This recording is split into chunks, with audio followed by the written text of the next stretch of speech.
Yaxshimisilar do'stlar? Men Nazahat.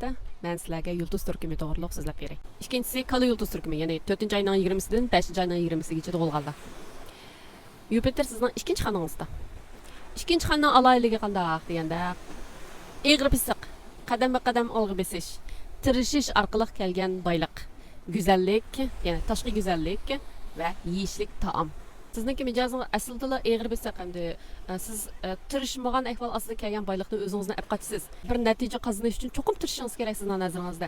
Ham Yupiter sizniki ikkinchi xonangizga kirgan vaqtda buni tig'im kuchaytiradi. Shuningdek siz balkim ma'lum bir planingiz bor siz qilish uchun shuning cho'qim tirishsiz ham ismini qo'shib ishlashni olmaysiz.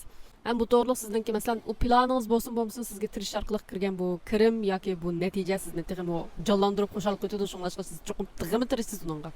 Siz odatda yolg'izlikni bekrak xohlaysiz. Shuningdek sizning xizmat muhitingiz boshqalarning daxl qilishini xohlamaysiz. Vaqt jadvalingizdan sir boshqalarning sizni ovar qilishini xohlamaysiz. Bu ham sizniki aslidagi mijozingizga bog'liq. Ammo ishlar sizniki kutganingiz bo'yicha, sizniki talabingiz bo'yicha, sizning vaqt jadvalingiz bo'yicha menib bo'lmasligi mumkin.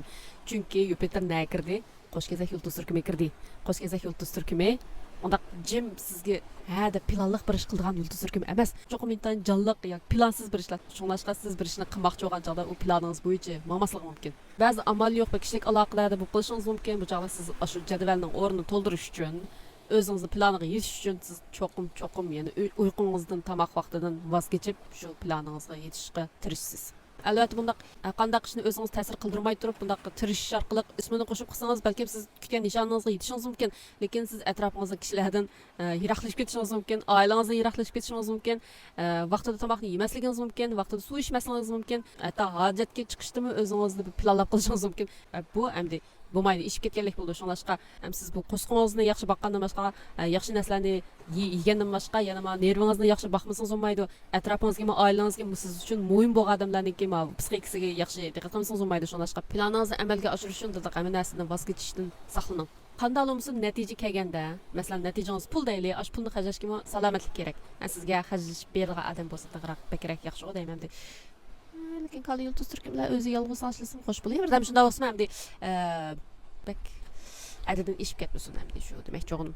Endi uni qilmang, buni qilmang dedim. Endi bu yilda sizning nishoningizga osonroq yetishingizga bo'lgan taklifim xizmatingiz to'g'riliq boshqalarning fikrini biqing. Endi yo'q, men cho'qim men ondan boshqa deb qilolmaydim, mayli yaxshi qilmay buni desangiz bo'lmaydi. Balkim boshqalar sizning qotgan ishingizni sizdan bakrak bilish mumkin, sizga yordam qilish mumkin, siz bir soat qilgan ishni haqlar 10 minutda qilib sizga ko'rsatib qo'yish mumkin. Shuningla osonroq amalga ishib qolsa, planingizga ishtiroq etsangiz, endi siz o'zingizni yasaydigan vaqt chiqsin, yaxshi emasmi? Agar xizmatingiz bir ishxonada o'tirib emas, boshqalar bilan aloqa qilib turib qiladigan xizmat bo'lsa, yoki o'qituvchi bo'lsangiz, to'g'ri darsliklaringizni, masalan, siz doktor bo'lsangiz, oson ko'rilgan kasallar to'g'riliq tajribangizni so'zlab to'g'ri chiqarish orqali ko'p turda pul tepishni o'ylashingiz bo'ldi. Albatta sizniki boshqa bir planlaringiz bor, siz shu kasbingizda yoki cho'qim to'g'riliq mukofotni ilib, meningki natijasiga yetaman deyishingiz mumkin, lekin bu qo'shimcha ishlarni qilib kirimingizni oshirsangiz yomon yo'q. Bu endi sizniki ko'p taraflama kirim qilishingizga turtki bo'ladi. Navada o'zingizdan kasbiy qotgan ishingiz intayin ko'p, o'zingizga vaqt chiqmaydigan hardirib aytgan bo'lsa, boshqa ishlarni haqqa bilib berishni o'rganing. Bundan boshqa yana Kala Yulduz turkumi pulgamroq shunaqa hammamiz bilamiz. Kirim chiqimni xotirlab hisoblab bo'lishdan boshqa yana paychak degandek iqtisodiy bilimlar to'g'riliq izni baqsangiz bo'ldi. Endi sizni hozirlan bir mablag' seviting demayman. Izni baqsangiz bo'ldi. Az-azini silib ko'rib baqsangiz bo'ldi. Kasbingizga, planingizga, xizmatingizga kirishib qolgan vaqtda jo'ringiz bo'lsa, uni unutib qolmang. Navoda bo'ytaq bo'lsangiz, atrofingizga beqishni unutib qolmang. Endi jo'ringizning ko'nglini utishdagi bir usul. O'zingiz qiling yoki o'zingiz qilmang. Ko'rkam, ozoda, pokiz, chiroyli yerlarda ko'rkam ham yeyishlik g'izolanish. Agar xizmat o'rningizda masalan, buningizga kerak bir kishi bo'lsa, o'zingiz aytgan tomoqni olib tetib baqsanglar bo'ldi. Navbatda sizning ko'nglingizga bir odam bo'lsa, to'g'ri o'zingiz aytgan tomoqni chiqarish uchun xizmatlar emas-a, o'zingiz aytgan tomoqni ko'rkam bezab, yaxshi chiroyli rasmga tortib yoki videoga tortib, uyingizni chiroyli bezab, chiroyli yer qo'yib, rasm tortib, uni to'g'ri chiqarib jalb qilsangiz bo'ldi. Yoki balkim tomoqni siz aytmasligingiz mumkin.